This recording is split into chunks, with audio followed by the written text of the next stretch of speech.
এত কম সিট নিয়ে টিএমসি সরকার গঠন করলে তারা কি এই সরকারটিকে 1 বছরের বেশি টিকিয়ে রাখতে পারবে? যখন পরিবর্তন হয় তখন পরিবর্তনের জোয়ার আসে। সো হে গাইস, এবার বেশ কিছু বিশ্বাসযোগ্য সংস্থার অপিনিয়ন পোলগুলি চেক করে পর্যবেক্ষণ করে আমি যেটা দেখতে পারলাম, এবার টিএমসি মোটামুটি 154 থেকে 160টি সিট এবং বিজেপি 124 থেকে 130টি সিট এরকম পেতে চলেছে, এবং অন্যান্য যে বাকি দলগুলি রয়েছে তারা মোটামুটি 6 থেকে 10টি সিট পেতে পারে।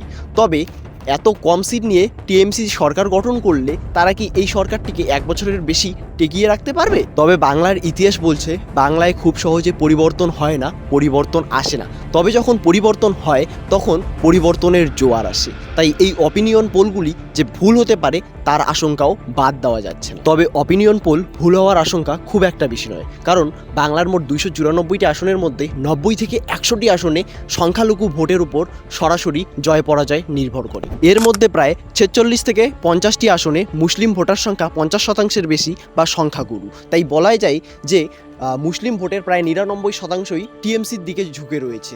আর আমরা সবাই জানি মুসলিম ভোটের 99%ই টিএমসির দিকে অন্ধভাবে ঝুঁকে রয়েছে। তাই ভোট শুরু হওয়ার আগের থেকেই তারা যে 40 থেকে 50টি আসনে এগিয়ে আছে তা অস্বীকার করার নয়। তবে হ্যাঁ, এসআইআর, মিম, হুমায়ুন কবির, নওশাদ সিদ্দিকী তৃণমূলের যে বেশ কিছু আসন কাটবে তাও অস্বীকার করার নয়। আবার বিজেপিও উত্তরবঙ্গ ও জঙ্গলমহলে তাদের ভোট বরাবরভাবেই ধরে রেখেছে। তাই বলাই যায় বিজেপিও যে 40 থেকে 50টি আসন হাতে নিয়ে চলছে তা অস্বীকার করার উপায় নেই। অন্যদিকে টিএমসির প্রধান শক্তির জায়গা দক্ষিণবঙ্গ, তবে এবার বিজেপিও যে এখানে তাদের থাবা বসাতে চলেছে তা অস্বীকার করার নয়। তাই আসন সংখ্যার ব্যবধান এবার অনেকটাই কমে যাবে। তবে এবার নির্বাচনের রেজাল্ট সম্পূর্ণরূপে নির্ভর করবে সুইং সিটগুলোর উপর। 2021-এর নির্বাচনে প্রায় 57টি সুইং সিট ছিল, যেখানে জয়ের ব্যবধান মাত্র 3000 ভোট ছিল।